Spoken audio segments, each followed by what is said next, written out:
Hello and welcome back to another housing video for Final Fantasy XIV with me, Meoni. You thought you'd got rid of me in terms of housing videos. Unfortunately, I'd forgotten to do one, so here we are. So patch 5.45 added a load of stuff, and well, yeah, there was some interesting things added to it. Quite a lot of interesting things, but one of the things that we haven't looked at is this Paissa chair.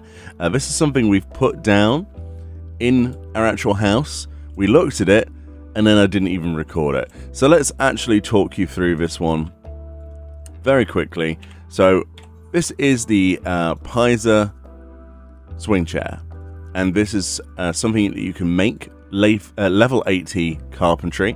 It's a basic recipe, so you've got a recommended craftsmanship of 1866, but you don't need 1866, and of course we can't high quality this item because, well, it's a chair. So it is a Paissa swing chair. This is something that's dyeable. It's a furnishing item for indoors spaces only, and we'll take 7 of those crystals. And then it will take 4 lignum vitae lumber, 2 dwarven cotton, and 2 lorikeet down. So this isn't very expensive to make. The most expensive part, of course, from the lignum vitae lumber, but you can make that yourself, obviously, if you have access to lignum vitae logs, and so on.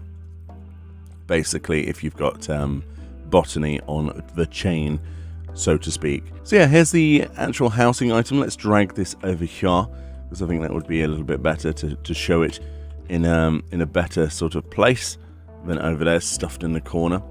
This is what you get for your lignum vitae, basically your gill.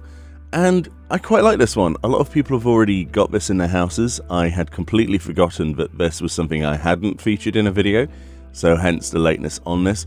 But yes, it's like a wicker swing chair. You get these in real life, not quite as beautifully decorated, although you could very easily make this in real life if you think about it with a certain shape. And if I said to you that this was, just a swing chair, and I didn't mention that it was a Paissa theme, you probably wouldn't realize until you'd sat in it and you realize that this, obviously, these spiky bits are actually the Paissa's little arms, or his markings rather, and you're sitting inside the Paissa. There we go. There's also a little love heart at the top there on this sort of wooden chain thing going on here, and of course you've got this spherical stand here to support all of the weight. Yeah, these things are pretty cool in real life, unless they get sort of weathered. If you have one of these on like a porch or something and it rains, even if it's covered, the weather itself will eventually crack them, and that's the end of your swing chair. But a lot of people have these indoors. They're quite, well, fashionable, aren't they? They're quite a fashionable item. I've got this fabric in here as well. Very cool. So we're going to look at dye previews. I've not looked at this yet. Are we guessing that the cushion is what's dyeable, or the actual wicker itself? That's going to be interesting. So for this, it turns out it's the cushion. Of course it's the cushion. They're not going to let us dye the actual Paissa itself, are we? That's unfortunate. So we can go red. Looks quite nice, actually. The texture quality on the cushion is pretty good. It goes well with most colors because it allows for direct color transference. As you can see with this ruby red here, it's really popping. This is that sort of texture that allows for full-on dye control. There's your pink, you see. So it looks exactly what you actually choose on the dye palette. Half of the time with housing items and even glamour, when you choose something and you try to dye it, half of the time it doesn't dye the color that you're actually clicking on. But this is actually good. This is good. So there's the yellow, looking pretty cool. Got some green there. That kind of looks like mint sauce or something was spilt all over it. Very nice indeed. And we've got the dark blue there, the dragoon blue, and the turquoise blue. It doesn't look too bad, honestly. It doesn't look too bad. I don't know why you'd want to use a pure white dye on a pillow, but there we go. It's sort of defaulted to that sort of snow sort of colour. But yes, that is the Paissa swing chair. It's definitely something that I wish I hadn't have forgotten about, because obviously this is old news now. But if we sit in that, you can see the sort of space that we take up with this.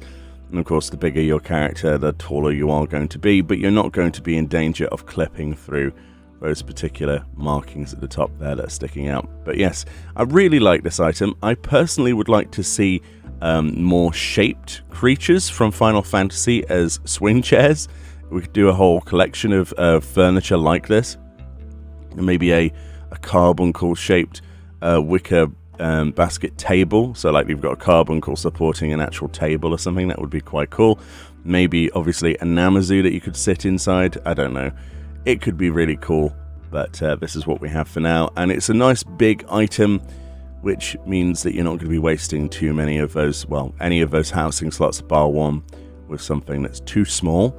That's always a good thing considering how limited we are, even in a large here. Anyway, thank you kindly for watching. Let me know if you've got this one yet. I know a bunch of you already have, how you've best used this, and I'll see you all next time. See you later. Bye-bye. But yes, here we are. Here's a housing item. That's the PvP menu. Bleh.